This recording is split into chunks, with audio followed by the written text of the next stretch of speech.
Si je vous demande qu'est-ce que le nerf de la guerre, qu'allez-vous me répondre? L'argent. On va parler un peu d'argent avec ce prochain panel Investir dans l'avenir. Donc, je vous présente nos panélistes. Je commence juste à ma gauche, William Poulain, directeur de compte marché immobilier chez Desjardins Entreprises. Juste à côté, qui l'accompagne, on a Francis Martel, partenaire client à la BDC Service Conseil. Ensuite, on enchaîne, excusez-moi, je suis pas en ordre dans mon document, vous me pardonnerez d'être un peu mélangée. Sarah Audet, qui est directrice de compte réseau régional Chaudière-Appalaches chez Investissement Québec. Et au bout de notre rangée de fauteuils, Sarah Kim Simard, elle est conseillère d'affaires principales réseau régional Chaudière-Appalaches chez Investissement Québec également. Bienvenue à vous quatre. Merci. Merci. Donc, on va commencer par le commencement. Pourquoi on vous a invité avec vos trois institutions, trois organisations aujourd'hui? Est-ce que vous voulez commencer par nous présenter brièvement chacune de vos organisations? Dans l'ordre que vous voulez, on pourrait peut-être commencer les femmes d'abord. Parfait, je vais y aller.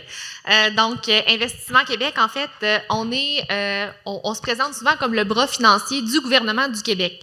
Donc, on est une société d'État du gouvernement provincial.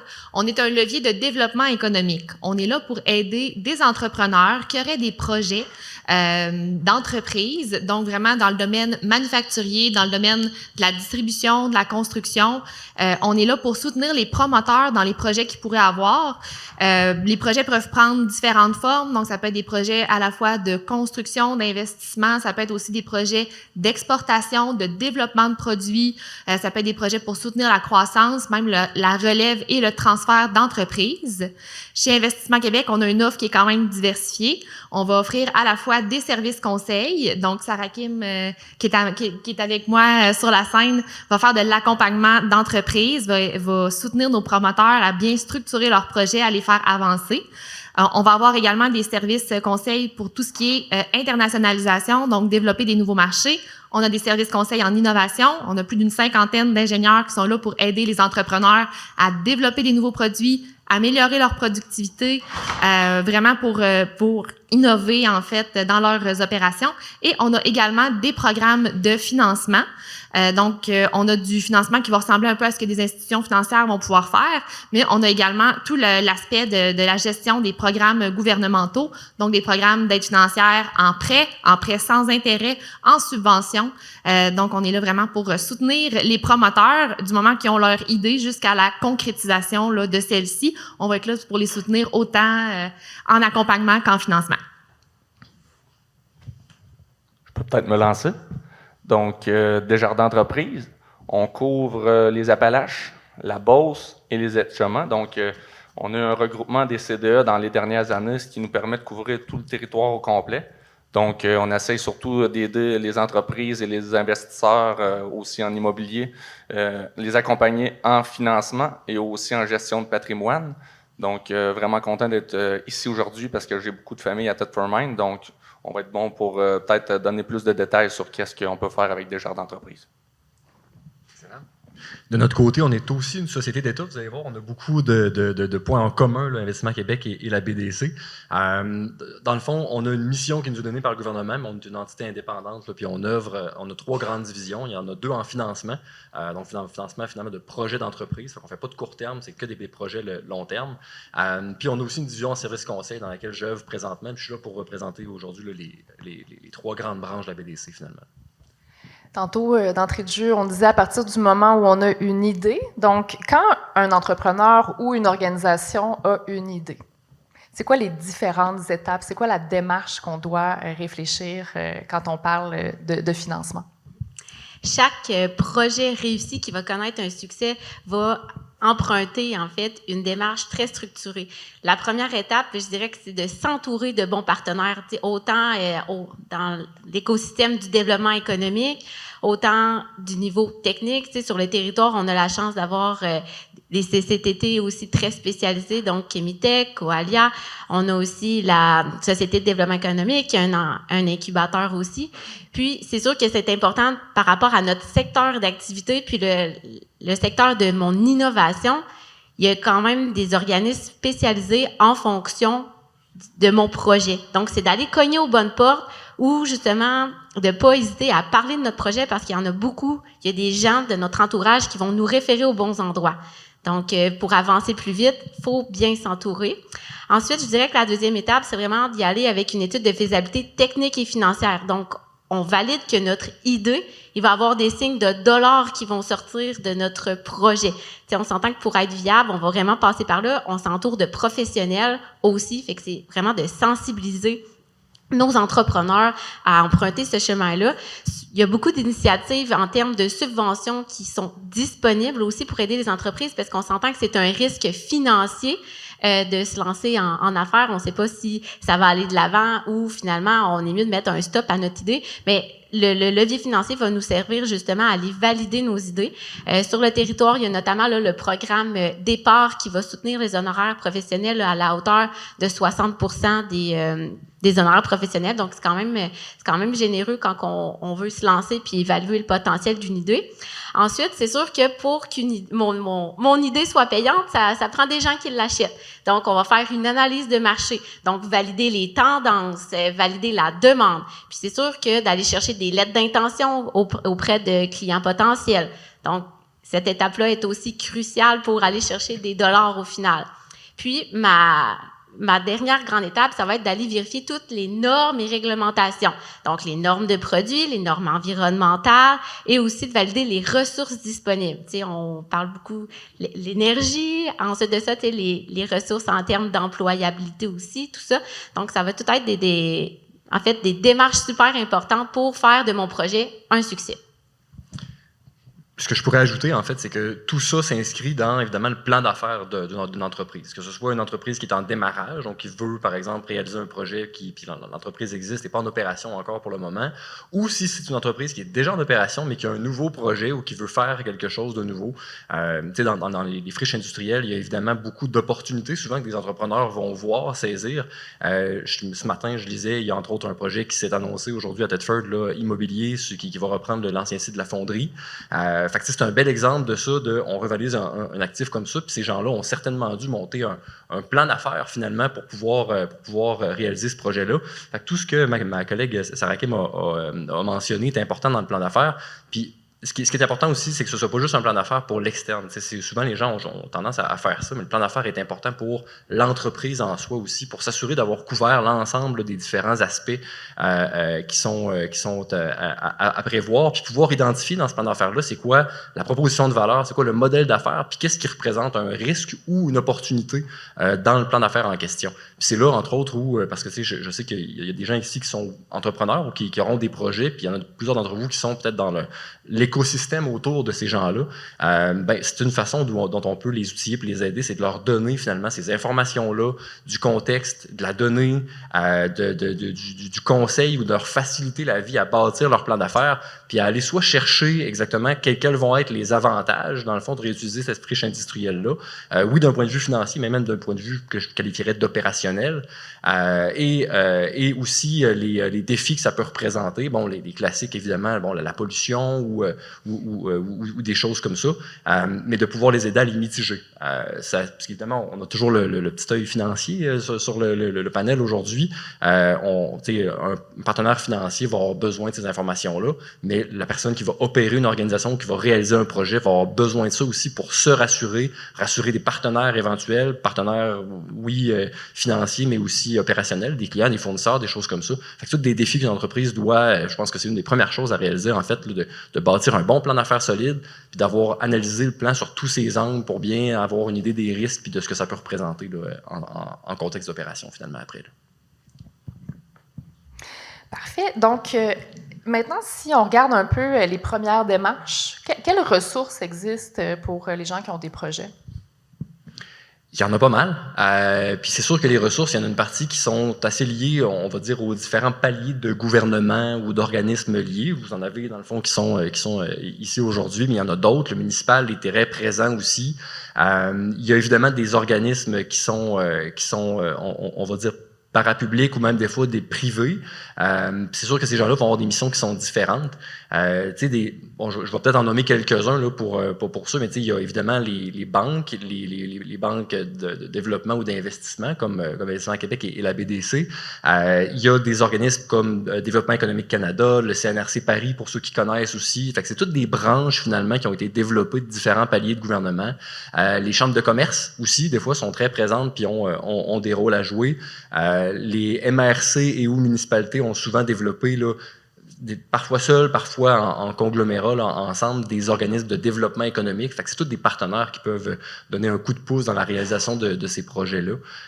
Puis en fait, c'est peut-être une des choses qu'on peut rajouter, c'est que dans la genèse d'un projet, ou quand on regarde pour développer, ou qu'un entrepreneur veut réaliser un projet, ben, d'avoir accès à ces ressources-là, puis de pouvoir savoir qu'est-ce qui existe dans l'environnement dans lequel il veut s'installer ou il veut opérer, ben, c'est super important. Fait que c'est une des choses qu'on peut mettre en place, là. Puis en termes de ressources financières, on s'entend que quand on se lance en affaires, c'est sûr que l'argent tombe pas du ciel. Donc, c'est important d'utiliser les outils qui sont disponibles en démarrage, justement pour aller soutenir l'entreprise. Il y a notamment 2 outils importants à considérer dans nos premières démarches.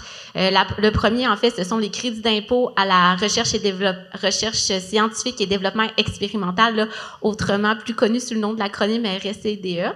Donc, c'est sûr que tout ce qui va être mes dépenses, justement, d'expérimentation, d'amélioration d'un procédé, de développement d'une technologie, quand je vais considérer les salaires, les matériaux pour y arriver, je vais pouvoir aller là, demander mes crédits d'impôt. Ça va être une source importante là, à considérer par rapport à mon, si je veux pas affecter mon fonds de roulement. Puis chez Investissement Québec, on fait du financement pour les crédits d'impôt à recevoir, mais aussi à gagner. Donc, on sait bien que c'est un petit peu plus long là, recevoir notre chèque du gouvernement. Donc, on est capable de pallier à ce moment-là. Puis l'autre outil qui est disponible, c'est d'aller valider tous les programmes gouvernementaux disponibles là, sous forme de subventions. Il en existe une tonne sous différentes formes, donc c'est important de faire une veille. Donc, comme je disais tantôt, quand on s'entoure bien, puis il y a des gens justement qui vont, souvent il y a quelqu'un qui va venir cogner à votre porte, puis il va vous dire hey, je suis au courant de votre projet, il y a tel programme qui est sorti qui pourrait être bien pour vous. Puis, notamment, tantôt, je l'ai mentionné que le programme départ était là, il était disponible pour tous les projets d'études de faisabilité, mais aussi le volet là, de développement de nouvelles technologies, nouveaux procédés. Donc, encore là, c'est des programmes de subvention super intéressants. Pour ma part, j'ai fait aussi, là, j'ai obtenu la certification du Conseil de l'innovation du Québec. Donc, c'est quand même une ressource super intéressante pour pouvoir bien aiguiller les entrepreneurs là, dans leur projet. Fait que souvent, on collabore très bien là, avec la Société de développement économique là, pour pouvoir se faire des bonnes passes là, pour identifier les projets spécifiquement pour le territoire. Puis après, on voit justement avec les partenaires comment qu'on peut les soutenir là, pour la prochaine phase là, quand on va arriver au financement là, d'un projet complet. J'ajouterais peut-être un petit élément pour préciser. Tu sais, des fois, on pense dans ces projets-là, qu'on soit entrepreneur en passant ou membre de l'écosystème, tu sais, on pense beaucoup à l'aspect financier, puis c'est important, puis c'est vrai, tu sais, c'est probablement un des éléments les plus critiques dans un projet comme ça. Mais ces aides-là existent sur le plan financier, puis ils existent aussi sur le plan, on va dire, de l'expertise, du conseil. Il y a souvent, d'ailleurs, des subventions ou toutes sortes de programmes qui facilitent là, l'utilisation de ces leviers-là. Puis c'est pas à négliger parce que, tu sais, évidemment, de bâtir un projet comme ça, c'est un pic d'effort. C'est-à-dire que de bâtir le projet, de trouver l'information, d'avoir la bonne stratégie aussi pour notre projet, ben c'est pas tout le monde qui fait ça à tous les jours. Puis il existe toutes sortes d'expertises assez pointues dans ça. Fait que d'utiliser les différents organismes qui existent, puis il y en a beaucoup ici, puis je suis convaincu qu'il y en a beaucoup un peu partout dans vos réalités respectives, pour vous aider à bâtir ce projet-là aussi d'un point de vue stratégique, d'aller chercher de la donnée aussi. C'est vraiment quelque chose qui va faire une énorme différence par rapport à la suite de votre projet, là. Quand vous allez vous retrouver, par exemple, justement, à parler à une institution financière ou à parler à d'éventuels clients ou à d'autres types de partenaires, ben d'avoir fait ses devoirs avant puis d'avoir une stratégie qui est bien appuyée, ben c'est assez critique. Puis il y a des gens qui sont capables de faire ça puis d'accompagner là, autant les organismes que les entrepreneurs dans cette réalité-là. Si je peux peut-être me permettre de compléter, je fais du pouce sur ce que tu dis. Ce qui est très beau au Québec, en fait, je pense qu'on a un bel écosystème autour des entrepreneurs, mais c'est un écosystème qui se parle. Donc, il n'y a pas de mauvaise porte d'entrée, en fait. Je pense que vous parlez à n'importe quel palier de gouvernement ou à n'importe quel intervenant en développement économique, il y a déjà un réseau dans lequel il va pouvoir vous faire entrer.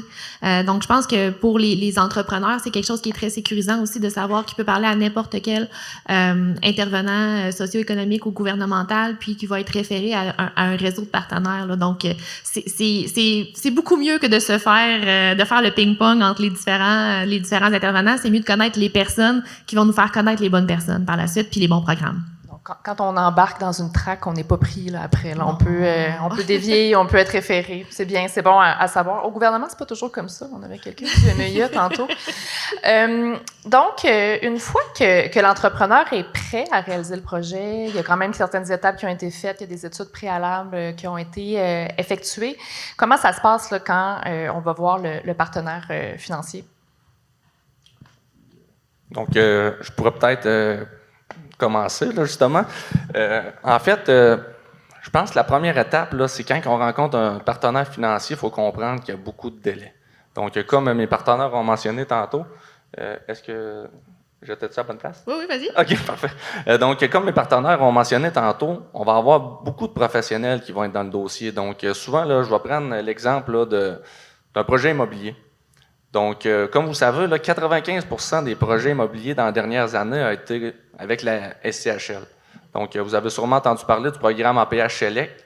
Donc, je pense que le gouvernement avait des très bonnes intentions avec ce programme-là pour aller chercher des loyers abordables, des constructions avec de l'énergie pour sauver des dépenses énergétiques et aussi pour que ça soit accessible. Donc, si on veut bien préparer ce projet-là, c'est sûr qu'il faut aller consulter des partenaires, des ingénieurs pour justement monter un plan et devis qui va vraiment respecter les critères de la SCHL. Donc, c'est un point là, qui est très important aussi. On a un de mes partenaires qui est dans la salle ici aujourd'hui, là, Antoine, qui est dans le groupe ESG, qui peut aussi vous accompagner dans ça, dans tout ce qui est projet avec du développement durable. Donc, je pense que c'est important, premièrement, de s'informer des programmes comme la SCHL, parce que, comme je disais tantôt, 95% des constructions ont été faites avec ce programme-là. Puis aussi, c'est important de regarder un petit peu l'aspect ESG, parce que je vous le dis, là, c'est sûr qu'on ne se fera pas de cachette. Là, les grandes institutions financières vont vraiment miser sur des projets qui vont viser le développement durable. Là, puis je travaille fort là-dessus pour peut-être avoir des rabais de taux à un moment donné, là, mais on travaille encore là-dessus. Donc, c'est certain qu'avec tous ces partenaires-là, autant la SCHL que notre équipe ESG, ça va faire en sorte que ça peut amener un projet vers la réussite, là. La bonne connaissance des programmes gouvernementaux aussi, quand on vient vers le partenaire financier, c'est sûr que ça doit être un des facteurs de succès. Est-ce qu'il y a d'autres facteurs de succès auxquels on doit penser avant d'aller voir le partenaire financier? Bien, je vais revenir un peu sur une suite du point de tantôt, c'est le plan d'affaires. Parce que quand on vient voir finalement un banquier qui nous prête de l'argent, parce qu'on s'entend que la majorité des gens qui vont réaliser ces projets-là n'ont pas nécessairement leur propre liquidité, puis on va avoir besoin de partenaires financiers pour réaliser ça. Pour une question aussi des fois de division du risque, dans le sens où c'est une belle façon de pouvoir pas prendre le risque seul puis d'avoir aussi les reins plus solides pour la suite des projets. La première chose qu'un banquier va vouloir comprendre, c'est quoi le modèle d'affaires. Puis après ça va être d'identifier où sont finalement les risques et les opportunités qu'il y a là-dedans. C'est-à-dire que il y a toujours un scénario optimiste et pessimiste, là, puis oui, il y a le côté chiffre, mais il y a le côté modèle d'affaires en arrière. Il y a le côté quels éléments sont cruciaux dans la réalisation de ce projet-là. Qu'est-ce qui peut faire office d'opportunité ou qui peut faire en sorte que le projet va bien se passer, puis à l'inverse, qu'est-ce qui peut représenter un risque important. C'est peut-être là, entre autres, où il y a des belles opportunités. Puis j'entendais dans la présentation avant nous, il y a eu plusieurs mentions d'exemples de ce genre de choses-là, c'est-à-dire que les intervenants autour peuvent aussi, parce que des fois, c'est pas toujours facile d'injecter de l'argent dans des projets comme ça, mais des fois, ils peuvent dérisquer ces projets-là de diverses façons, que ce soit en adaptant des fois la réglementation, puis là, je parle à tous les paliers gouvernementaux, là, autant du municipal jusqu'au national ou au fédéral, des fois, adapter la réglementation, ce genre de choses-là. Fait que c'est des choses qui vont aider. Il faut avoir en tête, en fait, le plan d'affaires de l'entreprise après. Puis la meilleure façon de l'aider, c'est de dérisquer ce plan d'affaires-là ou en tout cas de lui permettre de maîtriser son risque. Parce que, dans le fond, pour rassurer un banquier, parmi les éléments importants, celui de bien comprendre son plan d'affaires, puis de savoir exactement où sont les risques, pouvoir les identifier, en parler, veut pas, ça met en confiance parce que, je pense que c'est comme ça dans toutes les institutions financières, là, les premiers intervenants que vous rencontrez, puis qui vont faire office souvent de directeur de compte auprès de vous, qui vont vous accompagner dans ces projets-là, eux doivent parler avec leurs collègues à l'interne, au crédit ou autre, puis finalement bien comprendre et définir et dérisquer et expliquer ce projet-là. Fait que cet élément-là est super important, puis c'est là où je pense qu'il y a une belle synergie du milieu qui peut être utile là, pour parler du plan d'affaires sur cet aspect-là. Donc, pas juste sur l'aspect opérationnel, mais aussi sur l'aspect des risques et des opportunités que ça peut représenter, là. Je pense qu'une fois qu'on a une bonne compréhension du modèle d'affaires, ce qu'on va regarder ensuite, c'est le promoteur en soi.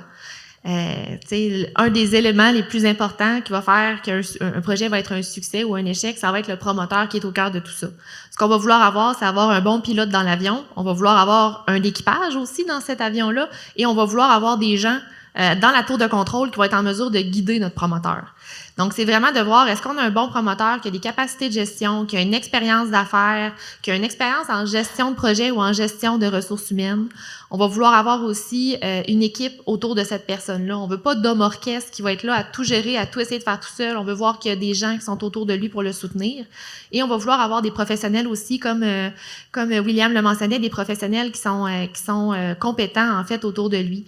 Ce qu'on va regarder beaucoup aussi, est-ce qu'il y a une bonne firme comptable qui est dans le dossier? Ça va être super important pour nous, en tant que créanciers, d'avoir des bonnes prévisions financières, d'avoir des prévisions financières qui sont pas trop optimistes. On en a tout eu dans notre carrière, des promoteurs qui nous arrivent, qui nous disent « La première année, je fais 25 millions de chiffre d'affaires, la deuxième, 50 millions dans 3 ans, j'ai tout remboursé mes dettes, puis je fais fortune. » Ça sera pas quelque chose qui va être séduisant, en fait, pour nous en tant que créanciers. On va vouloir avoir des hypothèses qui sont réalistes. On va vouloir avoir de la marge de manœuvre. On va vouloir avoir un montage financier qui se tient bien.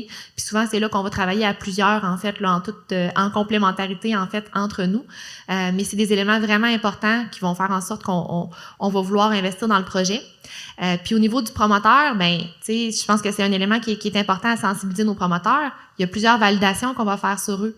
On va aller regarder, oui, leurs compétences de gestion, tout ça, mais on va regarder aussi leur dossier criminel, leur historique de crédit. C'est des éléments parfois qui surprennent nos promoteurs, mais c'est important de les préparer à ça. C'est une série de démarches et c'est un long processus, le financement, mais ça prend des validations. Nous, on prête de l'argent, on veut qu'elle revienne, donc c'est important le promoteur autour de tout ça. Je pense que Sarah apporte des très bons points. Il y a 2 éléments que je voudrais vous faire remarquer. C'est qu'avant d'aller rencontrer des banquiers, il y a une chose qui est importante, c'est qu'on parle souvent de professionnels, mais souvent, ces professionnels, ils coûtent des honoraires, là. C'est plate à dire, là, mais souvent, une barrière à l'entrée, c'est la capacité d'injection dans le projet.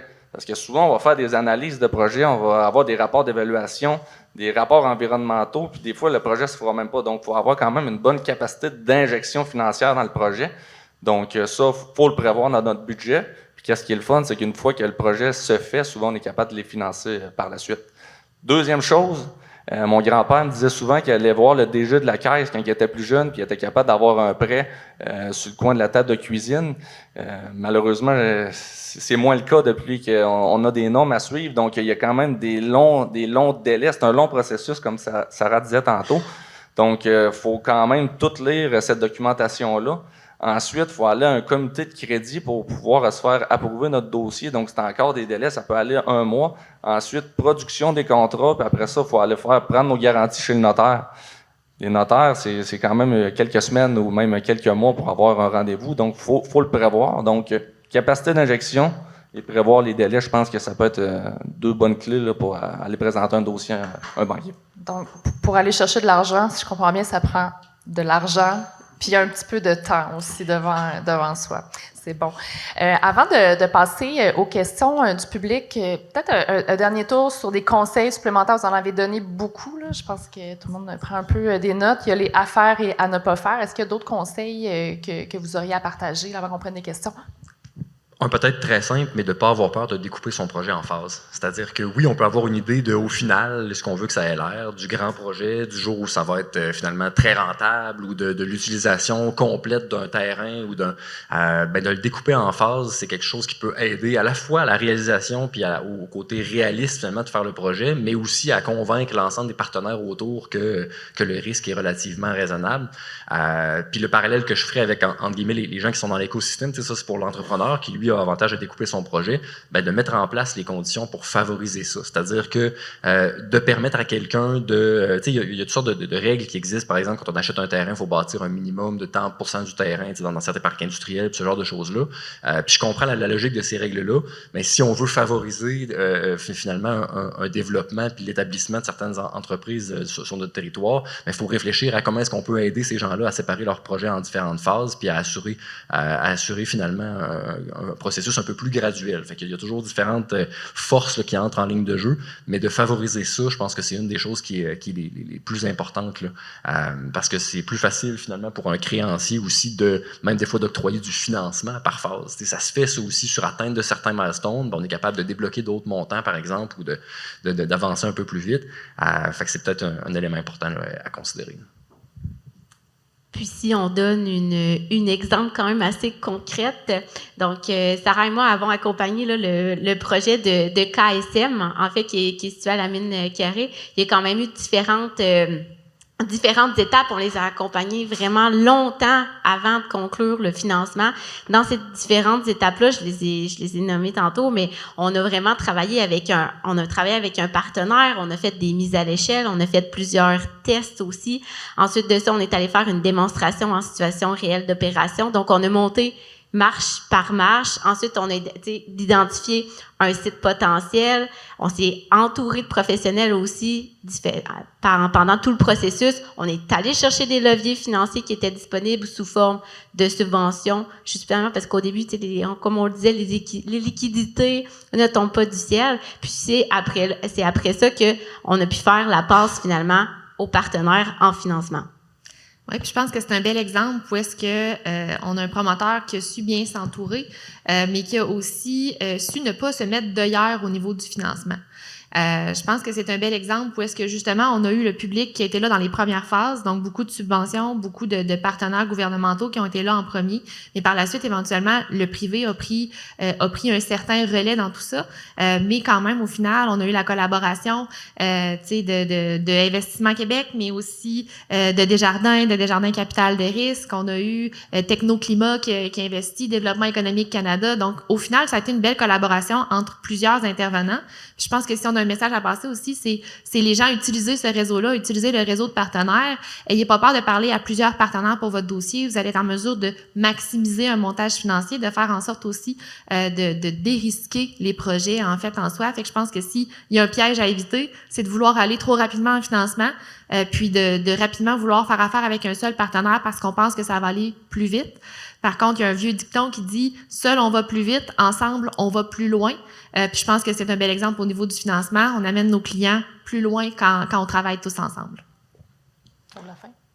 Oui, je pourrais peut-être y aller avec un mot de la fin. En fait, c'est un projet qui est très inspirant parce que moi, pour avoir demeuré à Tring Jonction pendant 25 ans, je pensais jamais qu'il allait développer un aussi beau projet, donc je les félicite.